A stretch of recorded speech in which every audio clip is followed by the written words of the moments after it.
আসসালামু আলাইকুম গাইস, কেমন আছেন সবাই? আশা করি ভালো আছেন। শুকর আলহামদুলিল্লাহ, আমরাও ভালো আছি গাইস। তো গাইস, আমি আজকে আমার বাচ্চাদেরকে কাচ্চি বিরিয়ানি রান্না করে খাওয়াবো। তো আমি খুব সাধারণভাবে খুব কম মশলা দিয়েই কাচ্চি বিরিয়ানি রান্না করি, আর তাতেই বাচ্চারা অনেক পছন্দ করেন। তো দেখেন, আমি আসলে চুলায় পানি দিয়েছি, গরম পানি দিয়েছি, তার ভিতরে সাদা তেল দিয়েছি এবং দিলাম হচ্ছে শাহি জিরা, দিব একটু 2 টুকরা দারচিনি, আর হচ্ছে দিব হচ্ছে সাদা এলাচ দিয়ে দিলাম গাইস। তো দেখেন, পানিটা যখন ফুটিয়ে যাবে তখন দেব হচ্ছে বাসমতি চাল। আমি বাসমতি চালে আধা ঘন্টা আগে ভিজিয়ে রেখেছি।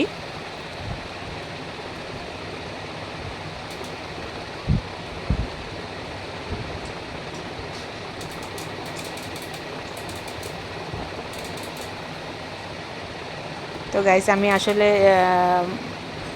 মাংসটা আমি আসলে আগেই করে রাখছি। তো দেখেন, আপনারা দেখতে থাকেন আসলে আমি কিভাবে আমি খুব সাধারণভাবে এই কাচ্চি বিরিয়ানিটা রান্না করি।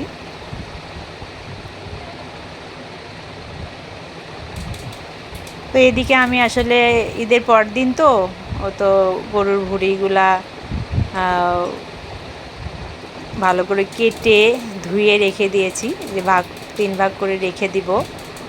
তো দেখেন, আমি এদিকে গরুর ভুঁড়িগুলা ভাগ করে রেখে দিলাম পলিথিনে করে। এদিকে আমি চালটা আবার দেখতে আসছি যে কত দূর হলো। আসলে আমি এই চালটা 3 ভাগের 2 ভাগ ফুটিয়ে নিব, এই জন্যে বারবার দেখতে আসছিলাম।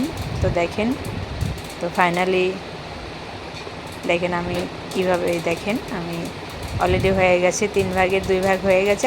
আর 1 ভাগ যখন আমি মাংসের ওপরে ভাপে দিব তখন হয়ে যাবে ইনশাল্লাহ। তো আমি চালটা ভাতগুলা এই ছাঁকনিতে ঢেলে নিব, পানিগুলো একদম ছেঁকে নেব। এদিকে দেখেন, মাংসটা আমি সব কিছু দিয়ে বাদাম বেটে দিয়েছি, তারপরে হচ্ছে শাহি গরম মশলা করছি আমি। এই শাহি গরম মশলা, তেজপাতা, দারুচিনি, যা যা দেওয়া লাগে আর কি, টক দই, সব কিছু দিয়ে মাংসটা আমি আসলে মাখায় রাখছি। এদিকে 5টা আলু, বড় আলু, বড় সাইজের 5টা আলু আমি ভেজে রেখে দিয়েছিলাম, সেটা দিয়েছি। তারপরে 5টা আলু বোখারা দিয়েছি, দিয়ে মাংসটা রেডি করে রেখেছি। আমি এখানে 1.5 কেজির মতো গরুর মাংস নিয়েছি গাইস। তো আমি ওপরে হচ্ছে বাসমতি চালের ভাতগুলো দিয়ে দিচ্ছি।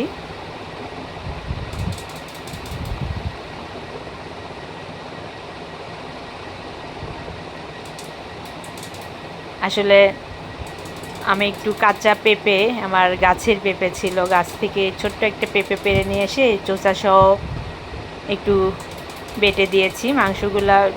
পেঁপে বাটাটা দিলে কি হয়, মাংসটা খুব সফট হয়, খুব সহজেই সিদ্ধ হয়ে যায়।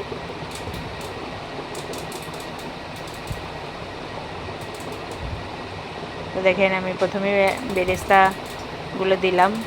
তো বেরেস্তা একটু কমই হয়ে গেছে, আমার ছেলেটা বলতেছে যে কমই ভালো। তো আমি বেরেস্তা বেশি দিয়েছি হচ্ছে মাংসর ভিতরে, মাংসটা যখন আমি মাখায় দিচ্ছি তখন। তো এটা হচ্ছে দুধের ভিতরে আমি একটু ফ্রুটস কালার মাখায় মিশিয়ে, তো ওপর দিয়ে সারা ভাতের ওপর দিয়ে একটু করে দিলাম। দেখেন,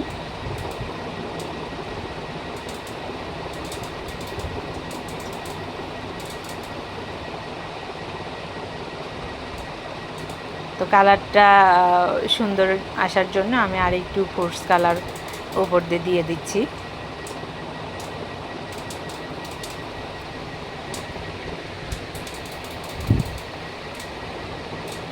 দিব হচ্ছে গুঁড়া দুধ। আমার আসলে ফ্রিজ থেকে আমি কি বলে গোলাপ জল, তারপর হচ্ছে কেওড়া জল আনতে বলছি, তো তন্ময়ের বাবা বলতেছে দুধের একটাও নাই। যাই হোক, আমি গোলাপ জল কেওড়া জল কিছুই দিই না এর ভিতরে। তো গুঁড়া দুধ দিয়ে দিলাম, ঘি দিয়ে দিলাম।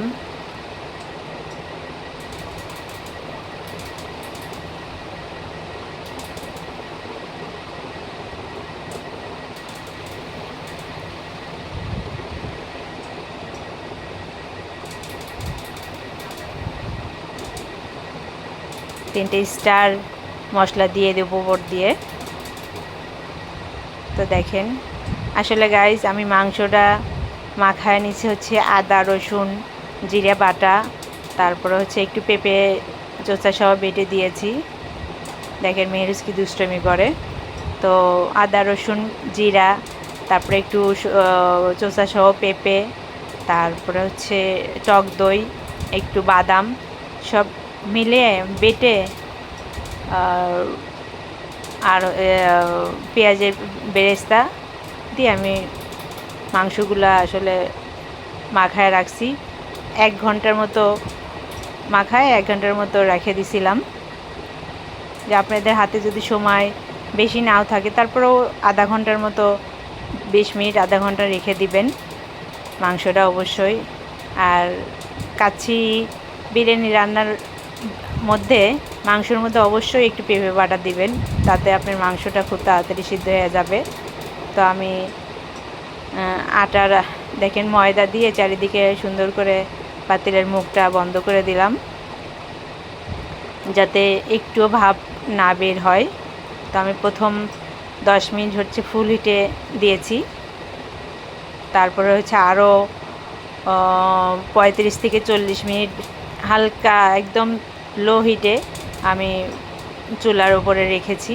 তো ফাইনালি দেখেন আমার কাচ্চি বিরিয়ানিটা হয়েছে, মাশাআল্লাহ এত সুন্দর হয়েছে। দেখেন একদম ঝরঝরা হয়েছিল আর অনেক সুন্দর হয়েছিল মাশাআল্লাহ। আমার তন্ময়ের বাবা খেয়ে আসলে অনেকই করছে যে অনেক মজা হয়েছে। দেখেন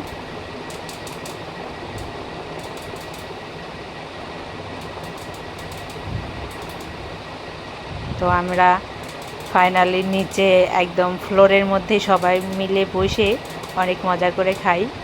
তো গাইস, আমার ভিডিওগুলো আপনাদের কেমন লাগে অবশ্যই জানাবেন, আর আমার ভিডিওগুলো লাইক কমেন্ট শেয়ার করে দিবেন, আমার চ্যানেলটি সাবস্ক্রাইব করে দিবেন।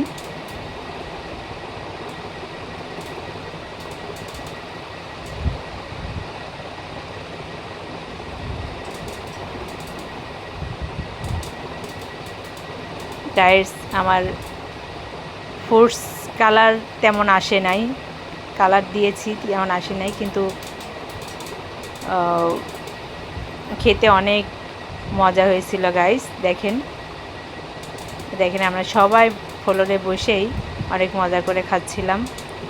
তো গাইস, আজ এ পর্যন্তই। আল্লাহ হাফেজ, আসসালামু আলাইকুম। অবশ্যই আমাদের সবার জন্য দোয়া করবেন ইনশাআল্লাহ।